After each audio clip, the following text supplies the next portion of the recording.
Tu as déjà eu cette grande décision pleine de motivation. À partir de demain, j'arrête. Arrêter de fumer, moins scroller, manger plus sain. Et puis, le lendemain, sans même comprendre comment, tu replonges. Ça donne presque l'impression que tu es en guerre contre toi-même. Mais en réalité, ce n'est pas que tu es faible, ni que tu manques de discipline. C'est ton cerveau. Et ton cerveau, c'est un peu comme un vieux pote d'enfance. Il t'a accompagné toute ta vie, il veut te protéger, mais il a aussi tendance à te pousser vers des décisions complètement foireuses, parce que sur le moment ça fait du bien. Aujourd'hui, je vais t'expliquer pourquoi il adore tes mauvaises habitudes, comment la chimie de ton corps joue contre toi, et surtout, comment reprendre les commandes. Pas avec des méthodes magiques ou des recettes miracles, mais avec une vraie compréhension de ce qui se passe là-dedans, pour que, cette fois, tu ne luttes pas contre toi-même, mais avec toi-même.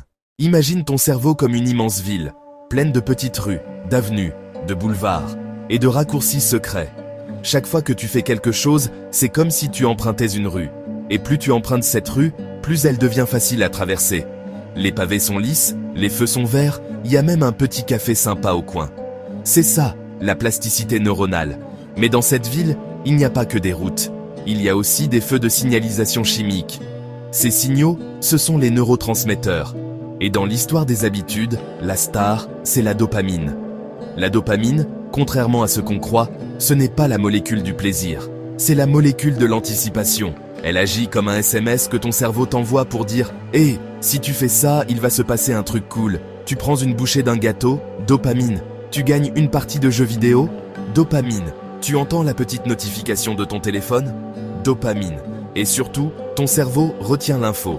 Ce geste, dopamine, bien. La prochaine fois qu'il détecte le déclencheur, une odeur, un souvenir, un moment de stress, il ressort le même raccourci. Voilà comment, à force de répétition, un comportement devient automatique. Et crois-moi, une fois que c'est automatique, ton cerveau n'a même plus besoin de t'en parler. Il te met sur l'autoroute sans que tu t'en rendes compte. Alors pourquoi, dans cette grande ville qu'est ton cerveau, les mauvaises habitudes sont souvent les boulevards les plus fréquentés? Parce qu'elles sont conçues pour donner une récompense immédiate et intense. Petit casting chimique express. Dopamine. Te motive à agir. Endorphine.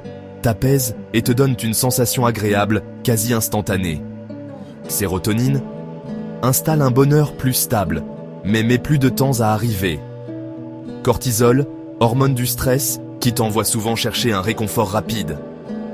À l'époque préhistorique, cette mécanique servait à la survie, trouver des fruits sucrés, énergie rapide, se reposer après avoir couru pour échapper à un prédateur, récupération vitale, se mettre à l'abri, jasse, éviter le danger. Aujourd'hui, on vit dans un monde où tout est pensé pour exploiter ces mécanismes. Le sucre est partout. Les réseaux sociaux te donnent des micro-récompenses toutes les 10 secondes. Et chaque notification est une petite injection de dopamine. Résultat, nos mauvaises habitudes ont l'avantage du timing.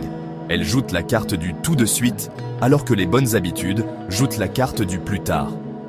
Et ton cerveau choisit toujours le tout de suite. Une habitude, c'est comme un chemin dans une forêt. Une nouvelle habitude, c'est un sentier étroit, rempli de branches, où tu te prends les pieds toutes les 2 minutes. Une habitude installée depuis longtemps, c'est une autoroute à 6 voies, avec éclairage, panneaux, station-service et un resto tous les 20 km. Ton cerveau, pour économiser son énergie, prendra toujours l'autoroute. C'est ce qu'on appelle le biais de moindre effort. Il choisit le chemin qui demande le moins de ressources. Et il y a un autre truc, la dopamine adore la nouveauté. Quand tu démarres une bonne habitude, tu as souvent un petit boost d'enthousiasme au début. Puis, au bout de quelques jours ou semaines, ta motivation baisse. Ce qui veut dire que, oui, au début, il faut pousser. Et chaque fois que tu pousses, tu renforces un peu plus le nouveau chemin. Et un jour, ce chemin devient plus fluide. Jusqu'à ce que, toi aussi, tu aies ta nouvelle autoroute. Ok, maintenant la question que tout le monde se pose. Comment on change une mauvaise habitude? La première étape, c'est de comprendre pourquoi tu as pris ce chemin au départ. Qu'est-ce que tu cherchais? Est-ce que c'était un moyen de gérer ton stress? De combler l'ennui? De retrouver un sentiment de contrôle? Ou d'éviter une émotion désagréable? Parce qu'une mauvaise habitude, c'est rarement juste un mauvais choix. C'est souvent une solution rapide à un vrai besoin. Et si tu enlèves juste le comportement sans traiter le besoin, ton cerveau va en trouver un autre. Et parfois, le nouveau est pire que l'ancien. Deuxième étape, préparer ton corps à investir plus d'énergie. Parce que Créer une nouvelle habitude, ça consomme du carburant mental et physique. Si tu dors mal, que tu manges n'importe comment, ou que ton niveau de stress est constamment élevé, ton cerveau n'aura pas envie de dépenser de l'énergie pour construire un nouveau chemin. Dormir mieux, nourrir correctement ton corps, réduire la pression, c'est comme préparer le sol avant de planter une graine. Et enfin, les 3 leviers. 1. Rends la bonne habitude plus facile. Ton cerveau adore quand c'est simple. Si aller courir demande de chercher tes chaussures, trouver ta bouteille d'eau et décider quel itinéraire prendre, il va vite dire « bof, pas aujourd'hui ». Prépare tout à l'avance. Tes vêtements de sport, ton sac prêt, ton bureau déjà rangé pour te mettre au travail.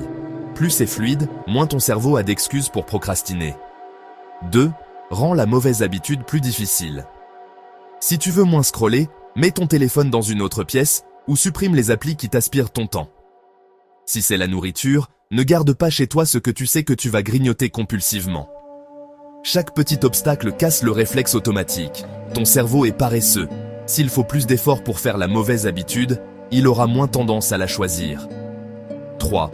Remplace au lieu de supprimer. Un vide est inconfortable. Si tu arrêtes juste de faire quelque chose sans mettre autre chose à la place, ton cerveau va chercher une autre source de dopamine. Et ça peut être pire. Si tu veux arrêter de fumer, trouve un geste alternatif qui t'apporte aussi un micro-boost. Mâcher un chewing-gum, boire un verre d'eau, sortir prendre l'air. Si tu veux arrêter de scroller, garde une liste de choses rapides à faire qui t'intéressent. Un podcast court, un coup de fil à un ami, quelques pompes. Ces 3 leviers, c'est comme tendre un piège à ton vieux toi. Tu facilites ce qui te fait avancer, tu compliques ce qui te tire en arrière, et tu donnes à ton cerveau une nouvelle friandise mentale pour l'occuper. Si tu as du mal à te débarrasser d'une mauvaise habitude, ce n'est pas parce que tu es faible, c'est parce que ton cerveau fonctionne avec des règles très anciennes dans un monde qui sait parfaitement comment les exploiter. Mais ces règles, tu peux les apprendre. Et une fois que tu les comprends, tu peux les utiliser à ton avantage. La clé, ce n'est pas juste la volonté, c'est un mélange de compréhension, de préparation et de répétition. Ton cerveau, c'est un peu comme un logiciel. Il garde ses vieux raccourcis tant que tu ne lui donnes pas mieux. Alors deviens le développeur de ta propre vie en suivant notre contenu, en t'abonnant à la chaîne. Et tu peux même développer la vie des autres en partageant et en likant cette vidéo pour que ça arrive à d'autres. Comme ça, on pourra continuer à vous accompagner tous ensemble vers des habitudes qui vous font vraiment avancer.